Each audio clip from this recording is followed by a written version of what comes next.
Alors, la troisième partie de ce cours sur le produit scalaire, toutes les propriétés du produit scalaire. Alors, certaines, on les a déjà utilisées d'ailleurs dans les exercices sans forcément le dire. Alors, la première, U scalaire V, c'est pareil que V scalaire U, c'est-à-dire que peu importe l'ordre dans lequel apparaît le produit scalaire, le résultat sera le même. Si on multiplie un vecteur par 1, par 2 et en particulier par moins 1, c'est-à-dire si on a BA et qu'on a besoin de AB, le produit scalaire se trouve multiplié par ce nombre. Donc ça, typiquement, hein, par exemple, c'est la propriété quand on a par exemple BA scalaire AC. Pour calculer un produit scalaire, c'est toujours mieux quand les deux vecteurs ont la même origine. Bon, BA, on écrit que c'est moins AB. Scalaire AC, et après on peut utiliser le produit scalaire avec deux vecteurs de la même origine. Bon, s'il y a un 2, un 3, c'est plus rare, mais c'est surtout ce cas-là qui risque de se présenter.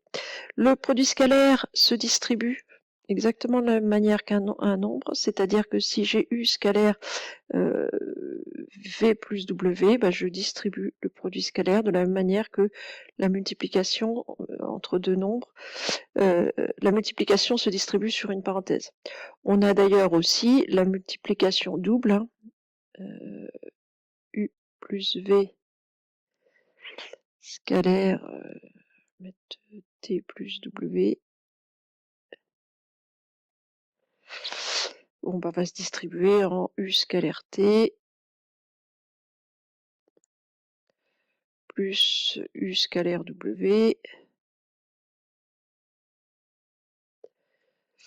plus V scalaire T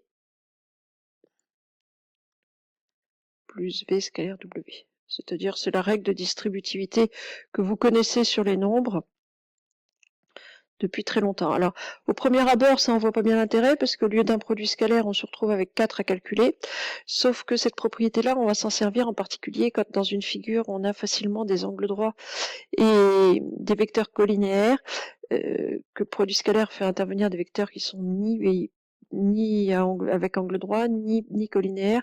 On va les décomposer pour faire intervenir certes 4 produits scalaires, mais plus facile à calculer. On va voir un exemple tout de suite. Ensuite, une propriété, c'est pareil qu'on a déjà plus ou moins utilisé.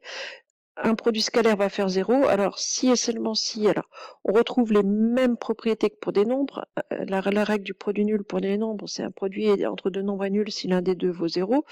Bon, là, un produit scalaire vaut 0 si un des deux vecteurs vaut le vecteur nul. Donc, U égale vecteur nul, ou V égale vecteur nul. Mais il y a aussi un troisième cas, hein, qu'on a déjà croisé, c'est lorsque les deux vecteurs sont orthogonaux.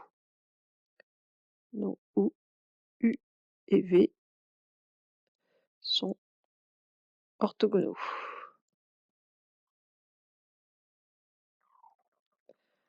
Alors vous pouvez le noter parce que je suis pas sûre que vous ayez la définition, hein. On dit que deux vecteurs sont orthogonaux quand leurs directions sont perpendiculaires. C'est l'équivalent de perpendiculaire sur les vecteurs. On dit que deux vecteurs sont orthogonaux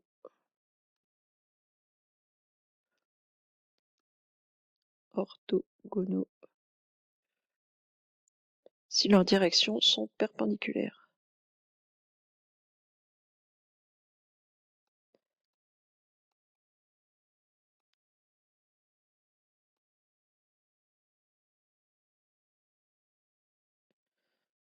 Donc schématiquement, hein, voilà, un vecteur U,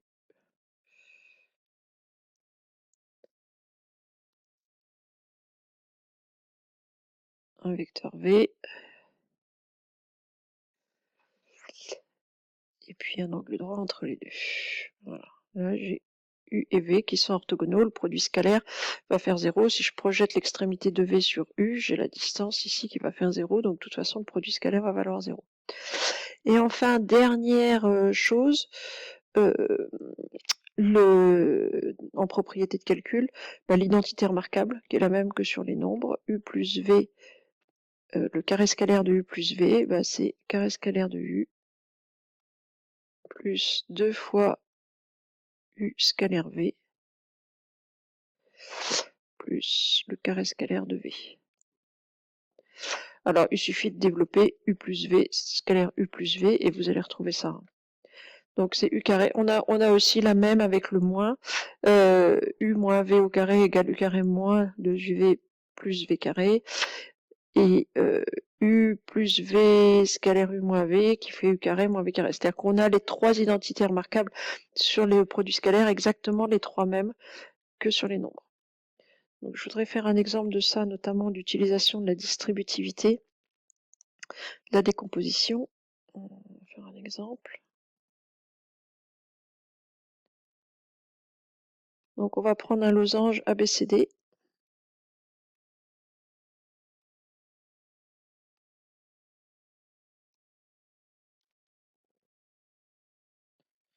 Alors, je vais essayer de faire ça à peu près propre, je vous garantis rien. Alors, mon dessin. Pourquoi ça marche pas? J'ai envie de commencer par mes diagonales. Alors, hop, une diagonale ici. L'autre là. Ici, c'est pas si mal. Et donc, mon losange. Oups. Perdu. Bon, c'est pas grave. Alors, oh, voilà, c'est pas terrible mon affaire. Oh là là là là. C'est un désastre. Bon, bref, mon losange s'appelle A, B, C, D. Vous essayerez de faire mieux que moi. On a donc les deux diagonales. Oh, ça, c'est quand même pas terrible.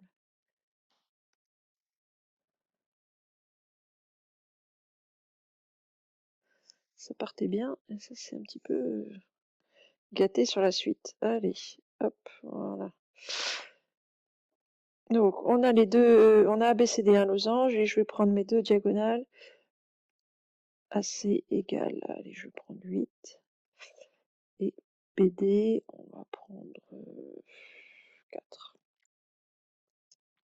Donc j'ai les longueurs de mes deux diagonales, mon losange est tracé, et je veux calculer AB scalaire AD. Donc AB scalaire AD, dans mon échantillon, dans mes méthodes de produits scalaires, j'ai la méthode avec le projeté orthogonal, sauf que le projeté de B sur AD, bah, je ne sais pas trop où il va être. Mon triangle ABD ici, il n'est pas équilatéral, il est isocèle mais en A, donc le projeté de B sur AD ou celui de D sur AB, bah, je n'ai pas trop d'informations. Donc la méthode du projeté, c'est un petit peu perdu. La méthode avec les deux longueurs et le cosinus, bah, j'ai la longueur, enfin, je suis capable de calculer la longueur AB avec Pythagore. La longueur AD, c'est la même. Mais l'angle entre les deux, bah, je l'ai pas trop. Alors, je pourrais éventuellement, avec une formule de Trigo ici, récupérer l'angle, enfin l'angle qui est le même ici à gauche et à droite d'ailleurs. Mais on va essayer justement d'utiliser autre chose de plus simple et de plus précis en plus, en utilisant la décomposition. On a ici, en passant par les diagonales, des angles droits et puis des vecteurs collinéaires si besoin. Donc l'idée, ça va être de passer par les diagonales, c'est-à-dire d'écrire que AB, hein, je vais appeler O le centre de mon rectangle, et donc je vais dire que AB scalaire AD, donc AB, je vais le décomposer en AO plus OB, c'est la relation de Chasles. Scalaire, donc pour AB, je vais faire AO plus OB, et puis AD, je vais faire pareil, AO plus OD.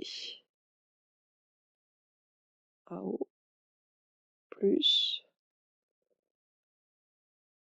OD.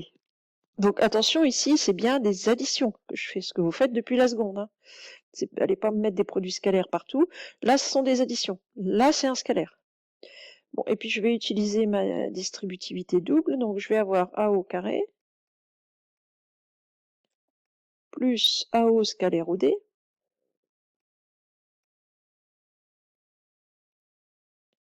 plus OB scalaire AO, OB scalaire AO, plus OB scalaire OD.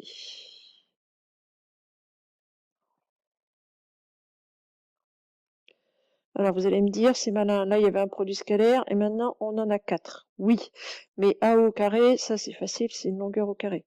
AO scalaire OD, j'ai ici deux vecteurs orthogonaux. Donc le AO scalaire OD, ça fait 0.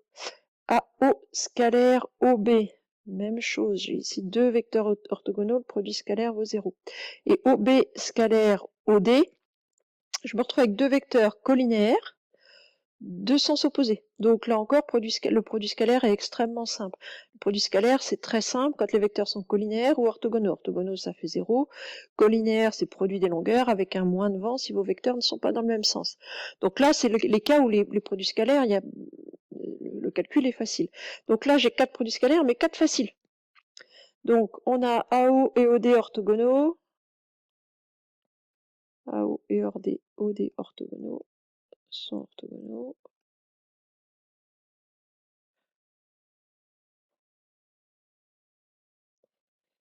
Donc, lui, il fait 0. Oups.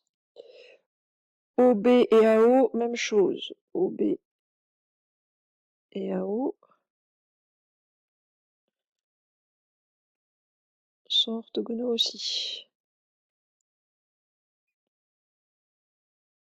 Donc, OB scalaire AO, ça fait 0.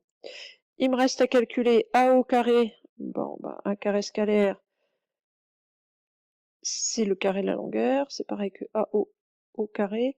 AO, bah, c'est la moitié de AC. J'avais mis combien pour AC? Donc ça fait 4 au carré qui vaut 16. Et puis, il me reste OB scalaire OD.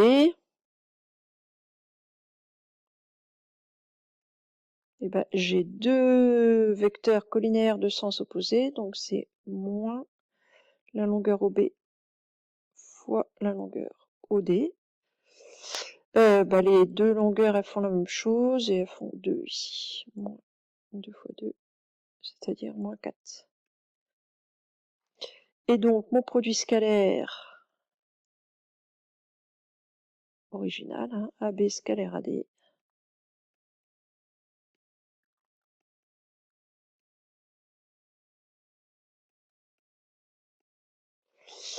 ça va être égal à AO carré 16, plus 0, moins 4. Et donc, ça fait 12. Voilà pour ce cours et cet exemple.